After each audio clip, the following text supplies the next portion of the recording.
Hello everyone, hope everybody is enjoying the World Coaching Conference in 2025. I'm Richard Morris, I'm the head of the GB programme for Power Badminton. Johan Pion and Lode Goossens are next on stage to explain the two key methodologies, sliding benchmarks for identification on biobanding for development in badminton.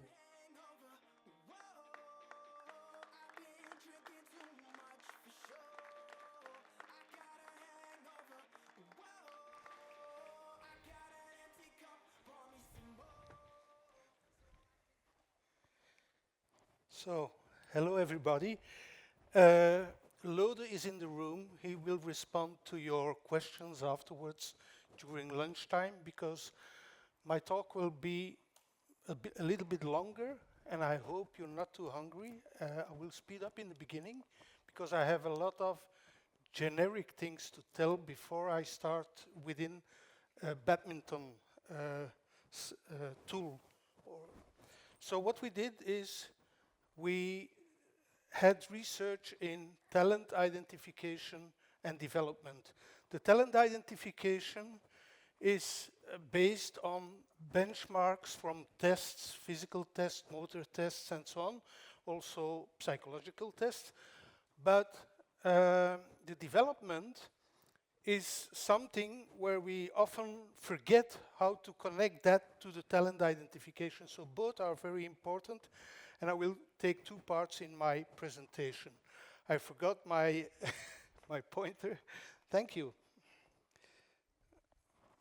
So, first of all, talent assessment. Different types of talent assessment are possible. We did a lot of research in schools. In Holland, for example, we tested 105,000 children in the schools the last 2 years. We have a tool for talent orientation, which means a sports compass where you make some tests and where we see that you have talent for badminton or basketball or gymnastics or whatever. The identification is right to one sport. In this case, I will explain something about badminton. And of course, the talent transfer gives you the occasion to change to another sport. So the difference between the orientation and the talent transfer is that for orientation, we look at the differences between the sports, and for the talent transfer, we look at the similarities between the sports. And that will help us to develop in our sport, in badminton, by doing some other sports where we find the same characteristics. So a lot of research we did, we presented this for different international journals in fencing, in karate, in judo, and in gymnastics, from European champions to a world champion and an Olympic champion in gymnastics, and also a lot of research in team sports like soccer, handball, volleyball, and basketball. In soccer, we had a lot of success with our team in Belgium, who was in the world ranking #1 for many years.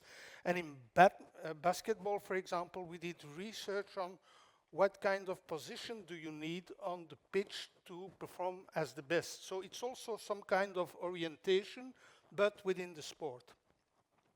So what we did is we started with sport profiles. Normally, we should have done this 300 years ago, because it's never done.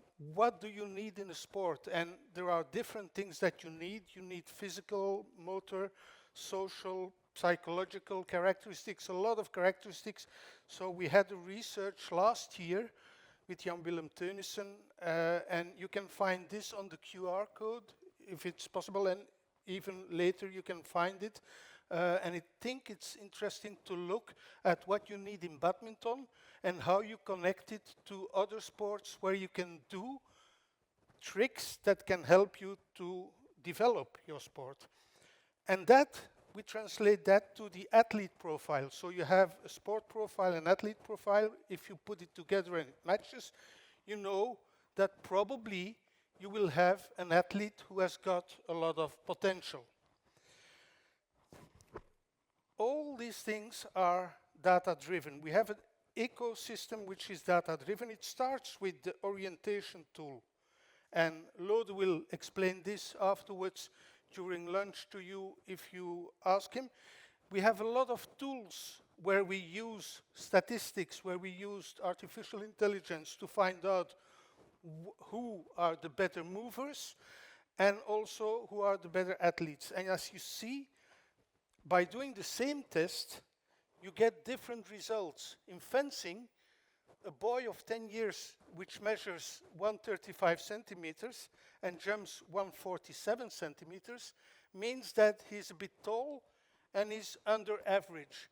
But in gymnastics, he's already tall and also has an average score.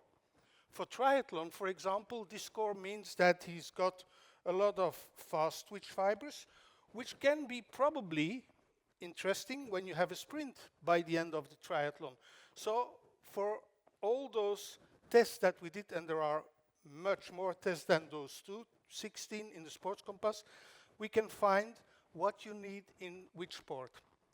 Connected to that, we made our badminton benchmarks. As you see here, these are the benchmarks for a population in Flanders, where a 6-year-old girl, for example, is on average 120 centimeters. If you connect that to the gymnasts in Flanders, it means that the average is only 1.5, and the tall gymnasts are still smaller than the average child in Flanders. The same we can do with the badminton benchmarks. We have it in our tools. We have it in the tools and the platform where you can immediately look at your data and compare it for your boys and girls. A big problem is that if you look at benchmarks, you normally look at benchmarks for an age group. And this is what we are going to explain with the development side, that you can't look at benchmarks in an age group, because if you do like that, well, you see that some of the boys and girls are slower when they are later mature. So maturation gives you a different score and is more some kind of a deception for the boy or the girl which performs a certain test. Another thing is that normally we speak about the peak height velocity when we talk about maturity. But if you look at how children how they grow, you see that they all grow at different paces, and some have 2 peaks, others have 4 peaks. So it is not like blowing on a balloon where you have everything at the same time, but you become bigger, taller, bigger, taller, bigger, taller. That's what we see here in these graphs. We made a growth tracker, and it's a very easy instrument, which is very important to use in every sport, because at a certain moment you have your maturity, and it is when you reach the percentage of your adult height, and the red one is under the 89 and between 89 and 85, which means that this is normally your growth spurt. But as you saw on the previous slide, it's not always red during that period, because sometimes, you're not growing, and maybe you can do something else in your training at that moment. So you have to be careful with strength and speed when you have the red flags, and in the other phases, it's possible to have other exercises. I'll explain this a bit later. So the interpretation of a performance is very important, and you see that you can slide a little bit with your benchmarks, and we have 2 players here, Tim and Tom, and they both score 5 for the 5-meter sprint, 1 second and 1.13 seconds. But the first one has a calendar age which is older. He's also got a biological age, which is much more advanced. He's almost grown up. And then the second one is younger, and his maturity is also is not, well, he's late mature. Which means that if you have to choose for both of those athletes, probably you should choose for the second one, because he's got more potential. And that's what you never see in your benchmarks, because this is hidden. We try to make it visible in the tools that we build it for different sports. So also for badminton, we had such an experiment. We built this tool in Flanders, but at a certain moment they told me, okay, for Flanders, it's a small country where nobody plays badminton, so can you do this in Malaysia and look at how the better players in the world are ranked in your system? So I asked my colleague Tengku Fadila from Kuala Lumpur to help me, and they tested the children from Badminton Malaysia. We used our sport profile, and it's Kamasha Robertson, who is also referee for BWF, who did this research for a PhD. And we found that very important in badminton is agility, then speed, then hitting, jumping, and endurance. Those are 5 things that are important to measure. And we made a test battery, and for agility, we made a 10 times 5 meter shuttle sprint, a jumping sideways and a moving sideways from KTK.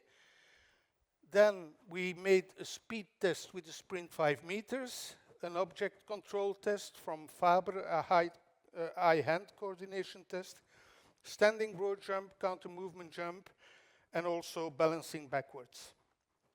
This was already in the tool that you see on the right side on the screen, and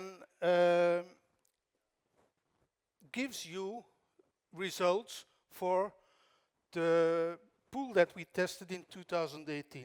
So in 2018, we tested 33 boys, also 30 girls, and we had the occasion to ask, to tell to the coaches that those 9 players are, for the researchers, probably those with the most potential. The coaches did the same, so we both had 9 performers to be selected. Normally, if you look at those results, you look at those with the highest scores, and of course, to be sure that we had correct scores, we took already the selected from the year before, and happily they are in the front here. But what we extra did was we don't look at the scores for physical performance only, but also for their motor performance. Gives you another idea already, because motor performance is more connected to potential. So physical has a lot of consequences for maturity and calendar age. But if you look to this slide, you see that you already have something else, a little bit more information.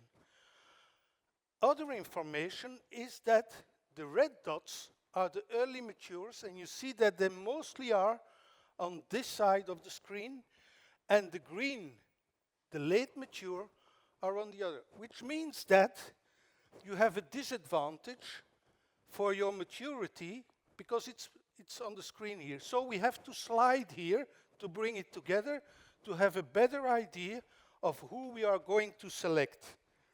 So normally what we find there in the left corner, in the right corner up, you find the obvious talent with above average performance. So most of them that are in this quadrant, those are interesting for our federation. A lot of numbers, but what we see is that advantages and disadvantages are really big, even 7.1% for the physical performance, for motor performance even 14.8. So if you look at what happens when we slide all those data, you see that gives you more information and a better information of who you have to select. So the arrows, how it moves because of the advantages and the disadvantages. But again, instead of selecting, like we did before, the 6 best for the physical performance, we see that with our new selection, we only have 2 of them in the new selection.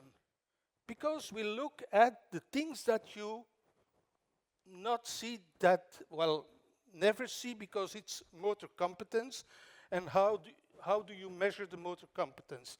By generic tests, of course, but it gives you another idea of looking at the players and looking at their potential. So we made a list, 9 players, and the coaches made a list, 9 players. And the coaches make their list by looking at what they can do in badminton, but also their physical performance and so on. And they asked us, how does it come that you have number 11 and number 14 in your selection? Well, they have a lot of potential, and probably you can do much more with them during their development. They were a bit afraid to select them, but in the end they selected them.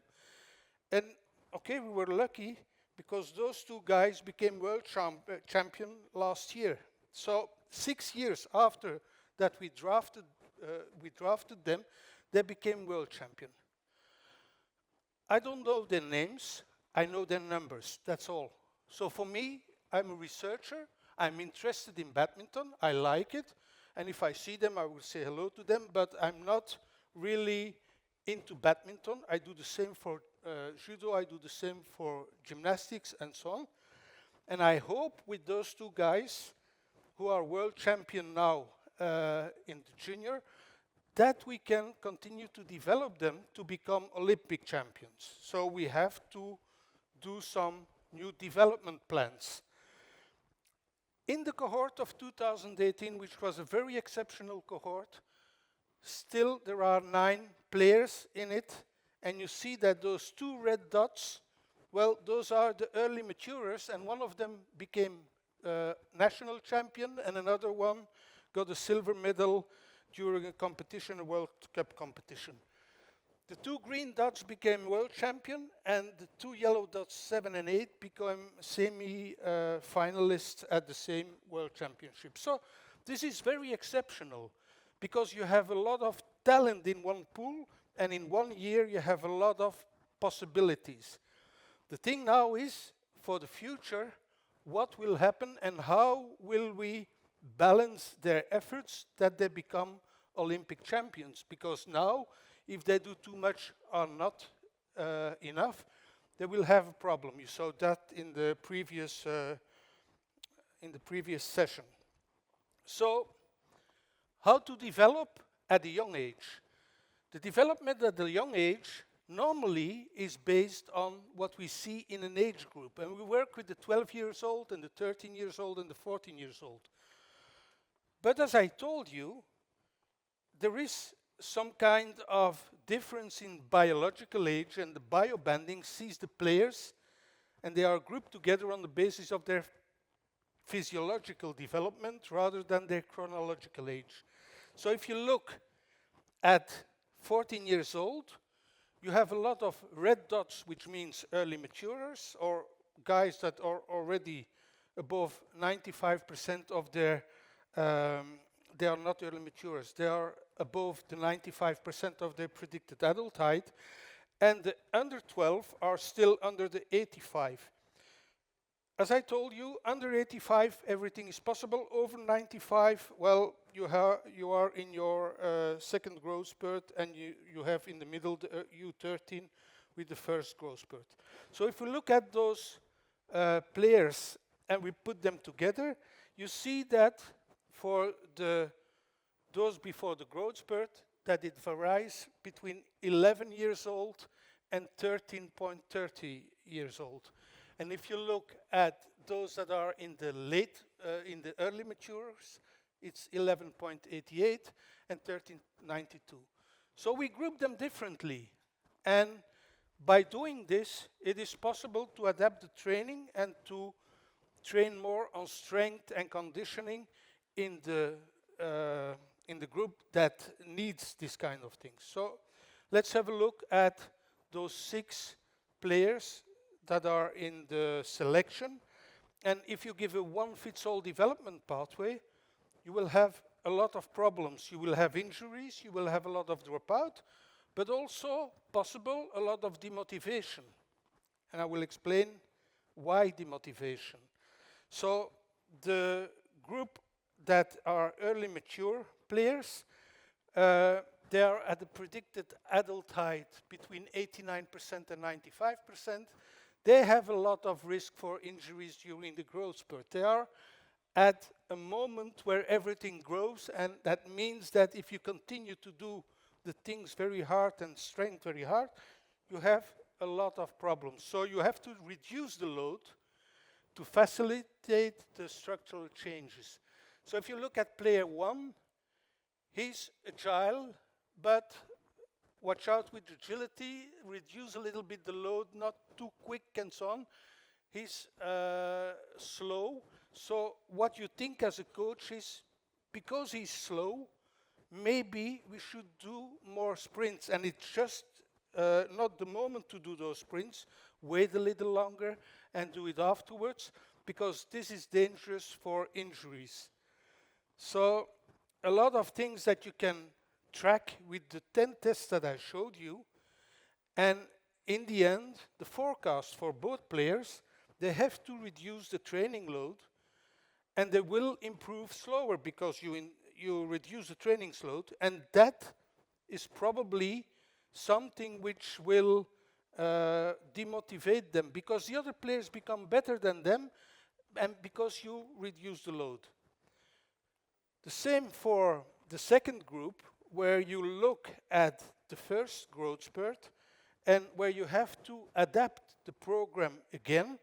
And here the forecast is that the younger player, number 17, he's younger than number 8, he will improve faster with less risks for injuries than player 8. So the program that we built shows you how to manage your load and your development. And you find it in the tools that we made for this. The same with the late mature players. Here everything is still possible. You can do whatever you want. There is not a problem of growing too fast, so everything is possible, less injuries. The players are more resilient to training than the early mature peers. So motivation increases there where the motivation decreases with the early mature players. So what do I have to do? Well, when you identify and develop young children, you need good tools to find first the good movers, maybe in the schools, and everything is connected to each other. So it's an ecosystem. You can do things in the schools.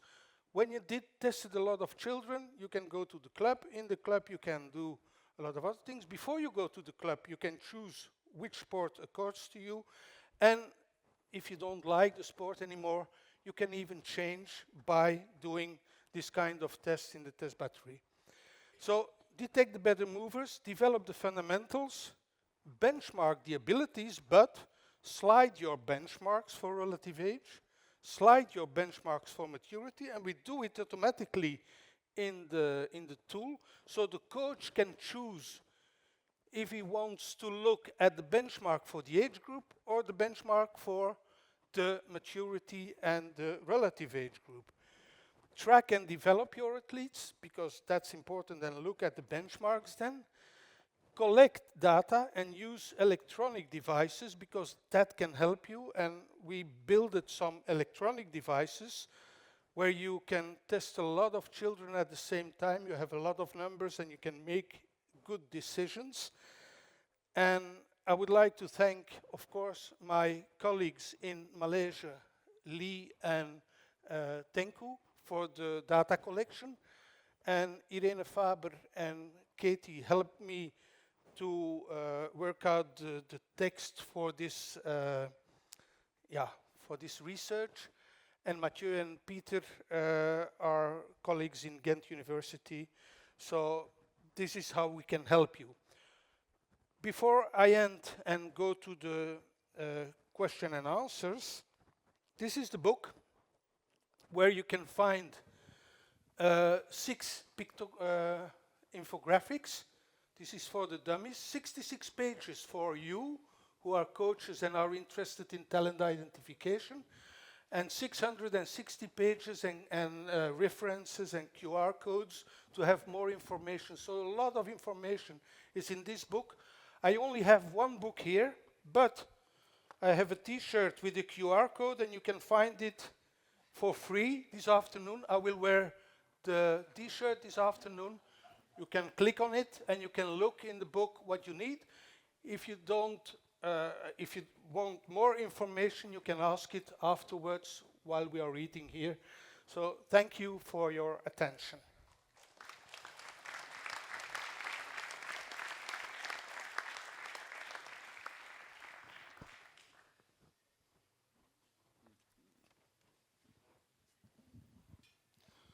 Do we have any questions for Johan? We have a few minutes if any questions from the coaches.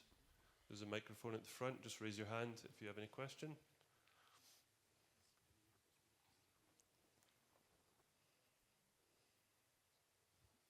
I think, oh, there's one there.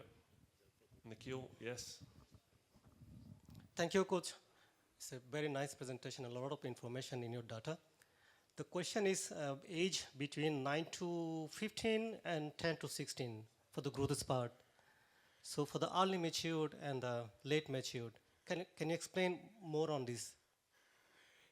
Yes, of course. What we see is that normally when you test at the age of 9, at the age of 10, people become more mature and they start to grow very fast. So the girls are a little bit faster than the boys. Boys normally 12, 13 years, the girls a little bit earlier. But the thing is that while you're growing that fast, you see that and you continue to have this load of training that the boys and the girls risk to have more injuries because you're growing, everything is growing, everything becomes longer in your body and you have to adapt to that. There is some awkwardness and your body is changing, and this is why this period in your life is very important to be aware of the growth of those children. So you have to adapt your training on that.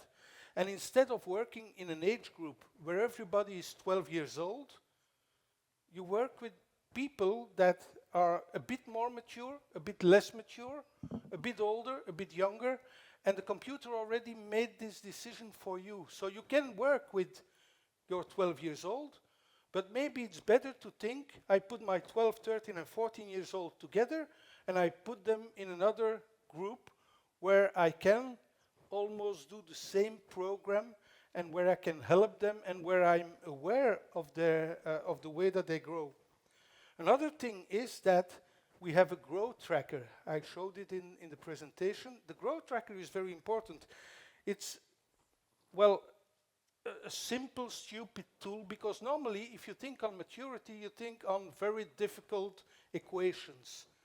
For a researcher, an equation is okay, but for a coach, an equation is not okay. So the only thing you have to do is measure your athlete every month, and you see that he grows at a certain moment a little bit faster, and probably we have to reduce the load at that time. So if you put these data in your computer, the computer will alert you and say, this is an athlete where we have to be aware of his potential. So all those tools are in a big system, and this big system, and Lode can tell more about that, will help you to make better decisions. And the next thing is this an expensive tool? Well, I don't think it's expensive, because it's more expensive to pay the bill of the doctor when they are injured than to follow them up in the right way. So I think you have to make decision there. And in 2017, when I explained this tool to the Badminton World Federation, they asked me, can you build this for the Badminton World Federation with the information for the badminton? And I answered to Ian at that moment, okay, we will try, but we need at least 5-6 years, because we have to collect data and we have to find how the results will be.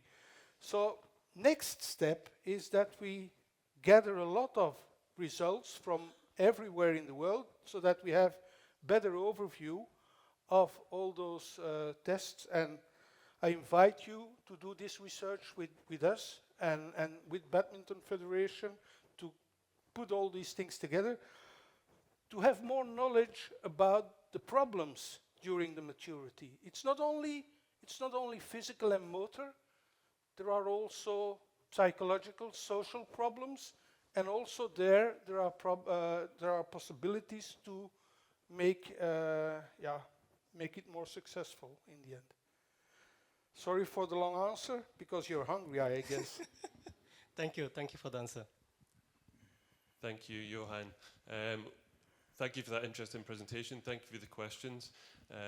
We'd like to present a small token of appreciation from the BWF now to you. Thank you for your time, and thank you for sharing your expertise with the group. Thank you, John. Thank you. Thank you.